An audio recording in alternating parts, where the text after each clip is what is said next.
So Aubrey has decided to pop out again on some bullshit. And I'm not the biggest fan of Ebro in the morning and that whole, thing. I haven't watched a lot of their stuff, but we all know that Ebro, their show is no longer going to be on the air because Ebro has been critical of Drake. Obviously, the OVO brigade, this is their time to shine, right? So you know that they're going to show up and they're going to show up to try to talk shit. Anybody who has talked shit about Drake, they're going to show up to talk shit about them if something ever happens, right? I do want to remind y'all, listen, we are talking about a 39-year-old Drake here, a 39-year-old Aubrey Graham, all right? So here we go. Aubrey sent this right here to Ebro at 3:30 in the morning at 39 years old. And it says, Ebro reveals DMs from Drake after the cancellation of Ebro in the morning. So those are old messages from them. And here's Aubrey at 3:30 a.m. At 3:30 a.m., Aubrey says, die slow, P-U-S-S-Y. We got some shit for you. Don't look away now. Don't get shy now. We'll fold that up right now. Listen, so he responded, he said, relax. You're still salty about losing to Kendrick. You're not mad at me. Love, bro. I don't know what else. What else do you say for this guy? This guy is literally spiraling and doing all the things that you would tell somebody who's about to jump into some lame activity not to do. This just gives off lame, especially for somebody who is supposed to be a superstar at 39 years old and supposed to be at the top of the game. How are you doing things like this? How? Die slower is crazy. We got some shit for you.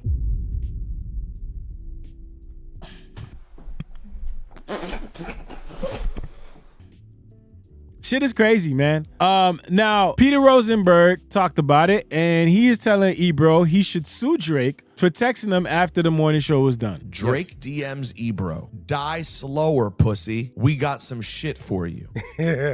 Ebro replies, relax. You're salty about losing to Kendrick. You're not mad at me. Love, bro. No, it's a good response. Honestly, I think it's great.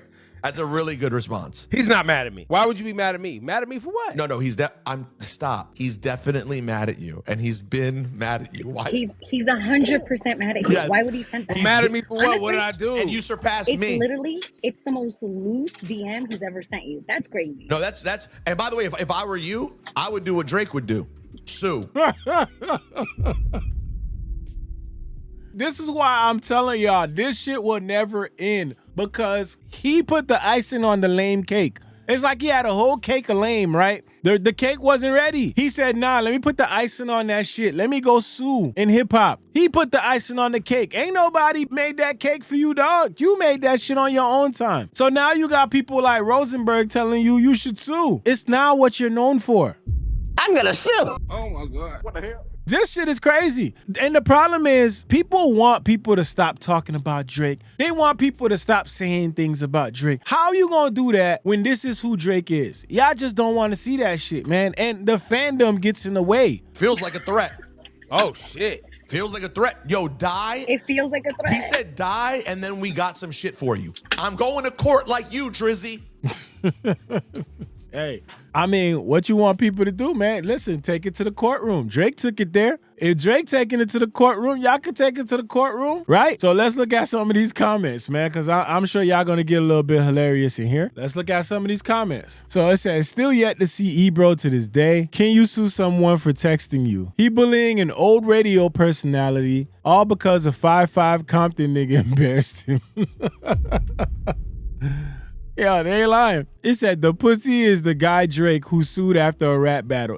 Listen, you never gonna live this down, dog. They gonna keep talking about this. And look, they got even snippets for you right here. As a direct proximate result of defendant's conduct, Drake has suffered significant general, actual, consequential, and special damages, including without limitation, impairment of reputation and standing in the community in his profession, personal humiliation. Bro, that is victim talk. You're a victim. A whole victim out here, bro. This shit is crazy. Said hip-hop beat turned into small claims court. These niggas too old to be acting like this. Full para mode activated. This convo must have been wild. Drake sending NPC side quest threats again. And look, this right here is always gonna be it. The famous actor we once knew is looking paranoid and now spiraling. You're moving just like a degenerate. Heavy antics is finna distasteful. I calculate, you're not calculated. I could even predict your angle. It said doing a show while on public transit is so lame. Yeah, she was on a plane. I mean, hey, listen, they gotta do what they gotta do. Stop giving these guys attention. I don't know what kind of beef they have, but I remember back in the day, Rosenberg and Drake, they had that little interview, you know, where they were talking about it. He was telling him he's about to be the biggest, you know, in the industry. So they got some type of history. You're doing something that I could never do. You're being black and Jewish, man. I know. It's never gonna fucking happen. No, I've tried.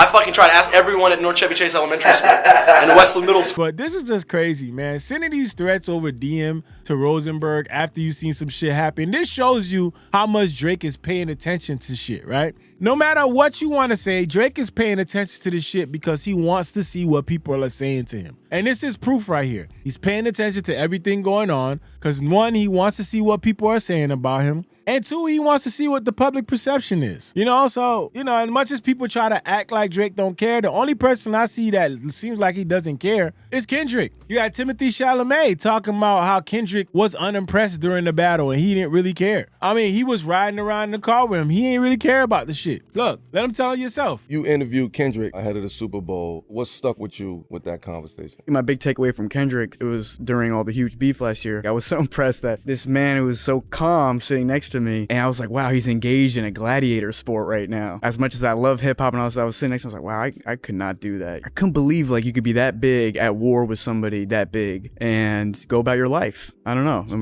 Just be chilling. I did the interview with Kendrick in a studio for a day. We did 30 minutes and it was there was no time really to do it and it was very stiff and I went home a little sad because I was like, man, I feel like we really could have got a good rhythm and maybe he's just in Super Bowl mode. And then he called and he was like, all right, let's just meet you in a car and let's just roll. I was like, all right, let's do it. And the GNX, you know, and then my white ass, I was like, wow, he's in the middle of this beef. I was like, can you imagine if this is how I go out with Kendrick? Ride in the car? Actor Timothy Chalamet murdered. God, that would be a crazy end of the Wikipedia. Yeah, he was taken out as a... So we'd be on the show and they'll be like, Tim got murdered. Listen to Jen next. So, I mean, he just told y'all himself, man. He was in that car doing that interview and Kendrick didn't give a shit about anything, man.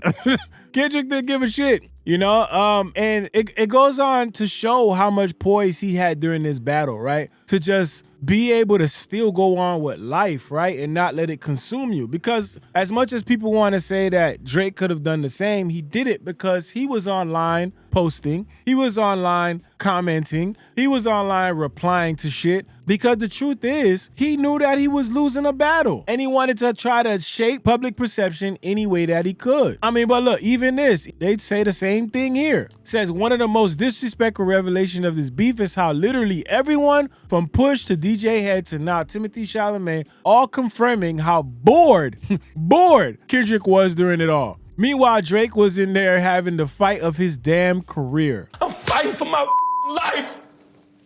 Y'all killing me with this. Oh my God. He needs some milk. Going through a battle and the person you battling being bored is crazy. Have you got anything with Kendrick tucked away? I'll be chopping it with bro, man. That's why I'll be telling people, man, it's crazy. So my son, he 5 years old now. Before his 4th birthday, he made a song. He made his first song because he was in most of the sessions with me and Nas, just sitting in the back. Didn't realize he was taking this all in. Told him, you know, I asked him, did he want to make a song for his birthday? Put him on the mic. He literally freestyled with context. I was laughing. It was crazy. But put the song out with a video. And I think it was the day Not Like Us dropped. And that's how I knew Kendrick was just like, this was light work for him, this whole shit. Like, he texted me about my son video. Like, go ahead, nephew. Like, you know what I mean? You know what I mean? It's like, bro, like. In the middle of all that. In the middle of all that. I'm like, this nigga, like, he crazy. He really crazy. He cool, though. Hey, listen, I ain't have to tell y'all. That man said Kendrick texted him about his son's freestyle in the middle of this battle. So y'all gonna tell me, y'all still think this man was stressed out at all during this battle? Listen, man, I don't know about y'all, but if I'm in a beef and we rapping, we going back and forth, and this is the biggest battle in hip hop history, and everybody talking about this shit, and I find out you just scrolling and shit and commenting on people freestyles, oh yeah, I done fuck with the wrong one. That's when you realize you know you done fucked up, right? You know you done fucked up, right? What the hell? I'm just saying, man, that shit is crazy. That shit is wild, man. But, you know, Kendrick showed that, you know, this was a battle that for him, this was nothing. You know, he was kind of chilling. That's why we saw photos of Kendrick going for a run. Chilling. Man went to Toronto, didn't care, give a shit about nothing. Like, the shit is crazy, man. But again, yeah, the point of this is that Drake has been moving weird. He's been moving weird the whole entire time. Nothing Drake is doing is showing that he's mature about anything in this situation. He's just been moving weird. The way he's moving with this and sending shit like this to Ebro, to me, it's just a person that doesn't get any type of good advice, man. It's a person who lacks any type of friendship to just tell him like, yo, that's a lame ass move. Don't do that shit, you know? But again, I don't know, man. Y'all let me know how y'all feel about it. Let me know what y'all think. Do y'all think that this was a G move by Drake? You think this was a lame move by Drake? What y'all think, man? Y'all let me know in the comments, man. Cause Drake is basically Drake getting he in his mode. He in his mode. Don't look away now. Don't get shy now. Fun to do bad things. Take off the short nail, take off the dope, take off the broken bag. Can't fall